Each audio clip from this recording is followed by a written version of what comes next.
Hello. Today I'm cooking very traditional savory bread in Portugal called pão com chouriço or chorizo bread. In Australia, the chorizo that I can get that most resembles what we used to have in Portugal is this one. So this is chorizo more like the Spanish style, where it doesn't come apart. For instance, if you tried this with the more American style chorizo, which has a lot of fat and it's a lot more kind of pasty, it wouldn't have the consistency that we need to do this dish. So I won't go through the entire process because most of what I've done so far is actually super simple. So I'll have the recipe in the description. I did this with both instant yeast and a bit of my sourdough starter. To be honest, I haven't tried without the sourdough starter, so I'm not 100% sure how much taste it's actually bringing. But so I mixed everything and I let it proof for about 3 hours and change. And that's it. I have the oven heating up to 200 Celsius. And now what I'm gonna do is just slice the chorizo into thin slices, take its skin off because it's a texture that we don't want in the bread. And then I'll spread out the dough and include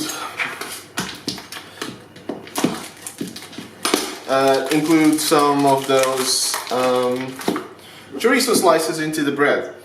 So last time I did this, I aimed for around 9 quite thin slices for each of the I guess I'm gonna call it loaves. So these are about 15 centimeter loaves, not a lot more than that. And I'm actually gonna do more. So I am slicing it quite thinly, as you can probably see, or hopefully you can see.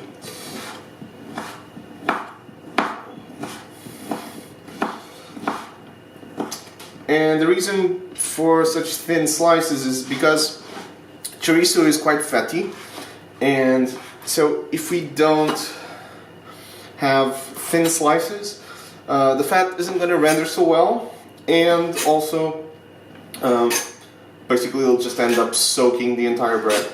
So this is typically how you see it in Portugal and how it's worked for me in the past.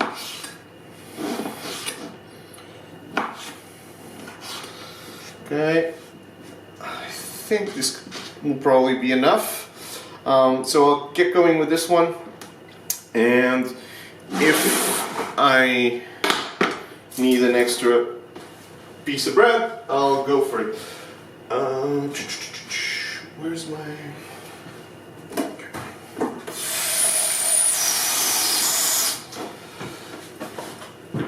So as how I do when I'm doing with sourdough bread, I try to avoid a lot of flour on the counter, because I don't want my dough to get dry and to stiffen up.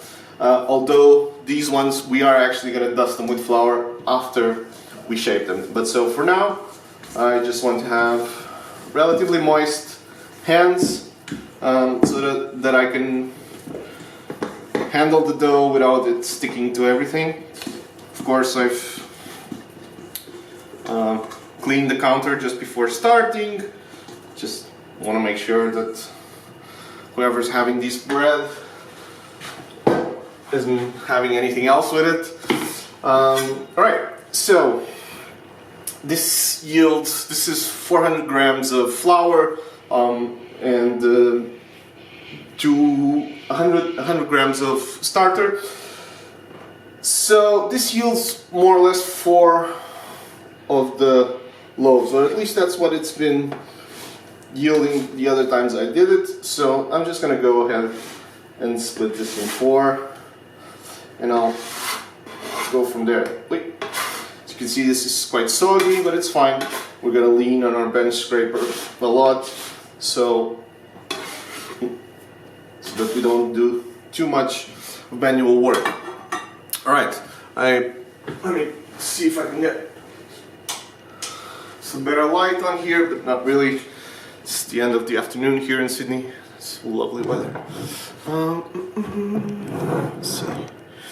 Okay, so I'm gonna move here a bit. So what I'm gonna do is I'm gonna degas this a bit. So this has been proofing for a while, as I was saying. So by now it actually has some gas in it, and the gas that I want during cooking is not this stuff that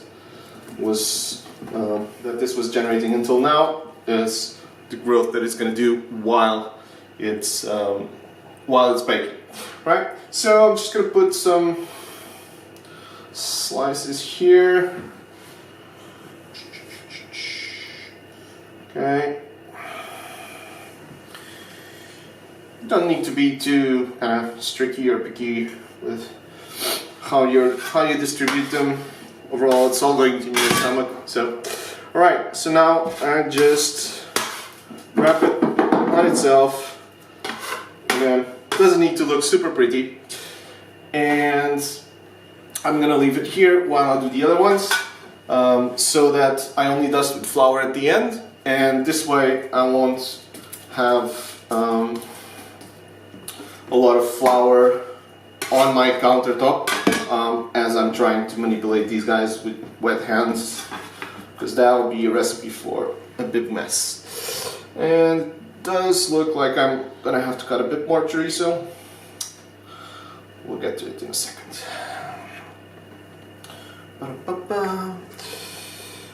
So this was an amazing day today. As you can see, it's the end of the afternoon.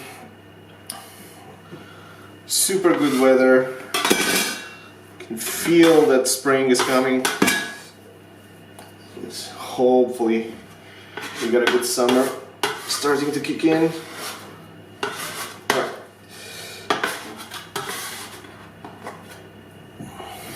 Okay, so that's two. Yeah, definitely need another chorizo. One cool thing about this particular brand of chorizo, at least, is that it keeps for a long time. I mean, this is September, and the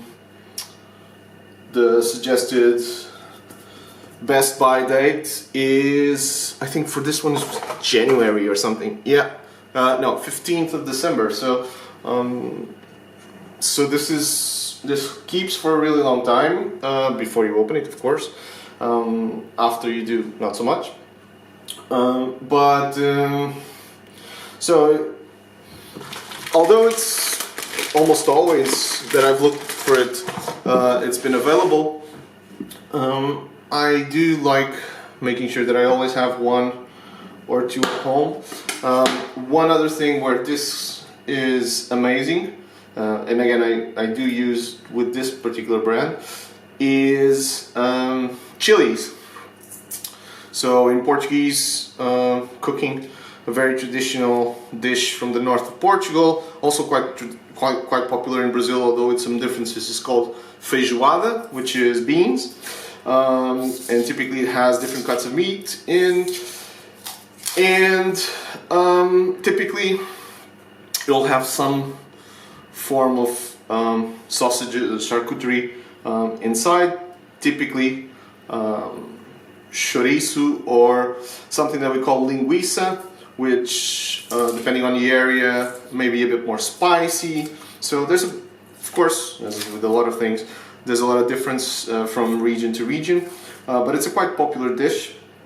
And again, not having access to those things here in Australia, this is a very good substitute from my experience. Right, so just slice a few more.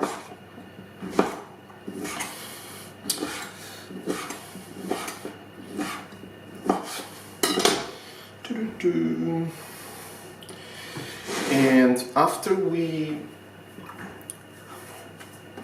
So we could just try and putting it in the oven like this, although I know that this would not turn out like a beautiful pepperoni pizza, and instead there would be just chorizo fat everywhere, but nevertheless, probably still quite delicious.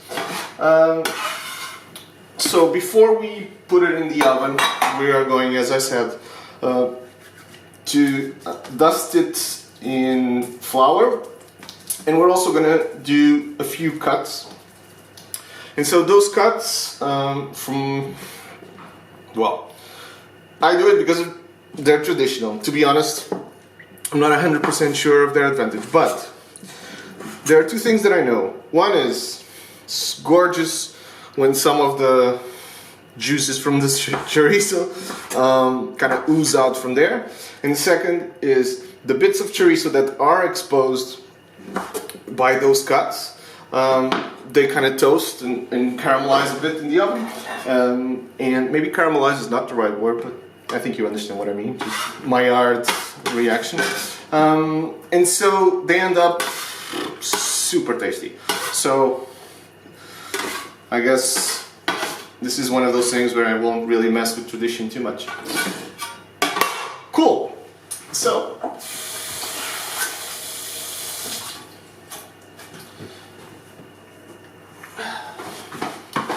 alright, so what am I going to do? I am going to get my lathe to score these things, and dusting them with flour, which gives a really nice feel when you hold them as they come out of the oven. And so just a few scores diagonally.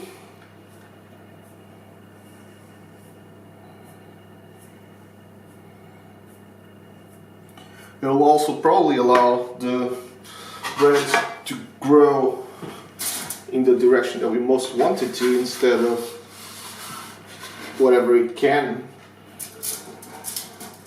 Okay.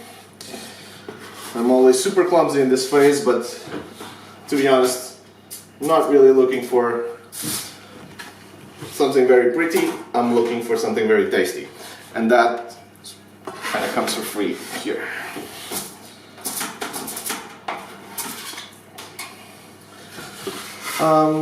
One other tip is that you really want to do this on top of sorry, this one was running away. On top of a tray that's been lined with either baking paper or foil. So yeah, they don't look particularly pretty. Let's just put them in. It's gonna be for 18-20 minutes, not a lot more than that, I think. Maybe a bit more, it depends. But fortunately they're easy to keep an eye on. Just looking towards kind of golden, not too cooked, because you want to still preserve all that softness. And yeah, I'll show you when they come out of the oven in a sec.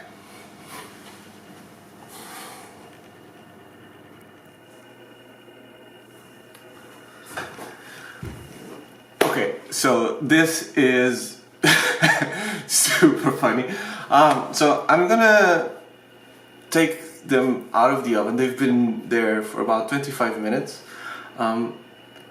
and we'll discuss after.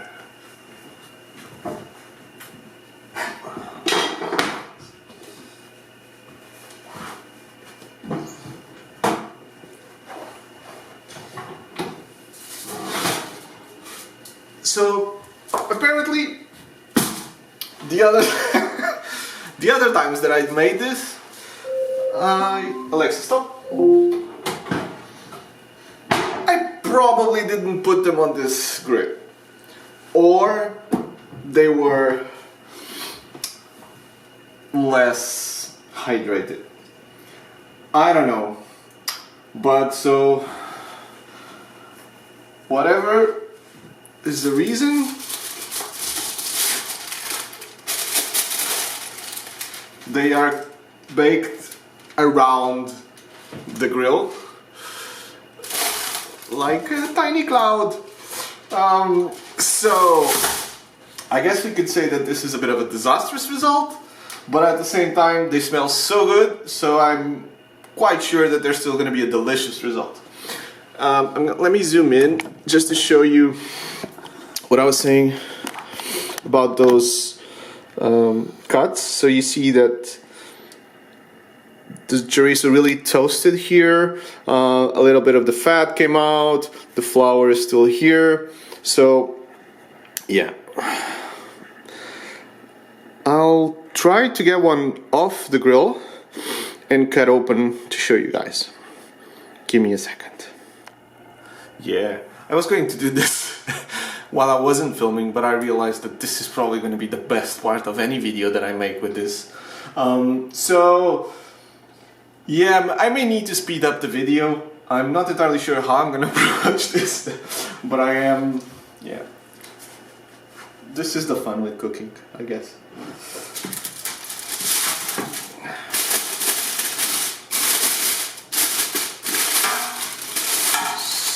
Try to get the foil off first.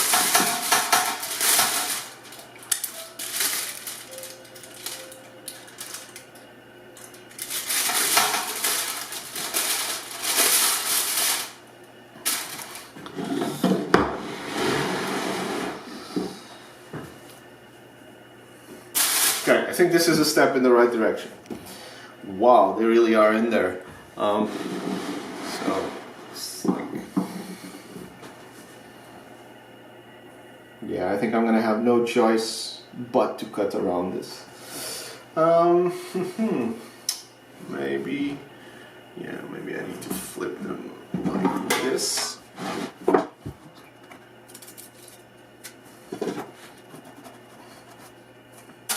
Okay, so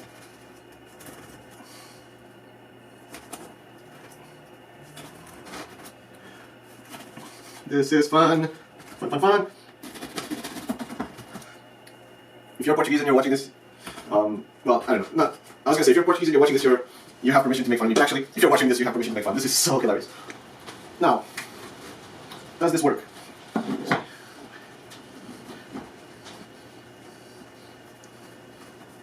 Not really. Okay, so, okay, cool.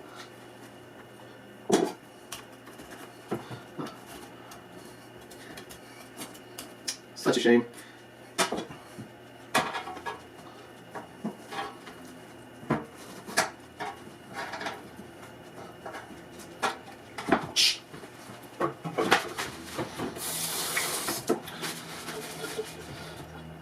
Free snack. Alright, so one piece.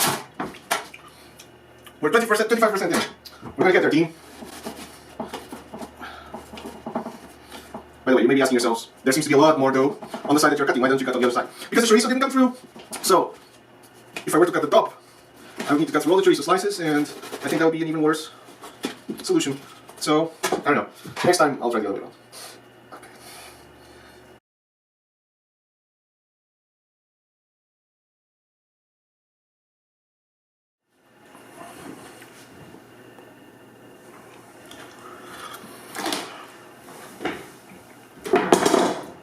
I'm back, and you'll notice that there's a piece missing here, and I didn't wait 30 minutes because this was delicious.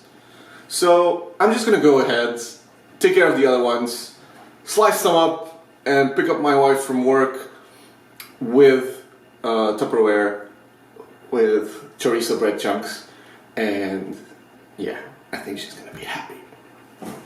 Cool. So now that I'm feeling more confident, I think I'm gonna be even more rough in my approach. Just kind of push through. Again, this is an unexpected result, but it's important to remind ourselves why we cook, and having a happy belly is like 80% of the way there. I know that our eyes, we eat with our eyes as well, or at least that's a literal translation of how we say it in Portuguese. I don't know how you'd say it in English. But, I mean, come on. If you tasted this, you'd agree with me. Today, we can eat with our eyes closed. And so this is missing a slice here, but as you can see, there's a lot of kind of fatty goodness that went into the bread. Still smoking a bit. So this is definitely not a healthy snack. But I think you knew that before I even showed you the result. So yeah, thank you so much for sticking around. I hope you had as much fun as I did, and I'll make sure to write down in my recipe this very important note, so that next time they don't come out looking like the strangest caterpillars in the world, or I don't know,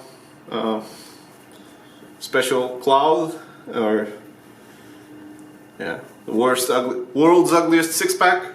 I don't know. Anyway, thank you so much. I would save some for you if I could, but yeah. If you have any questions, if you want to try to make this at home, let me know. Bye.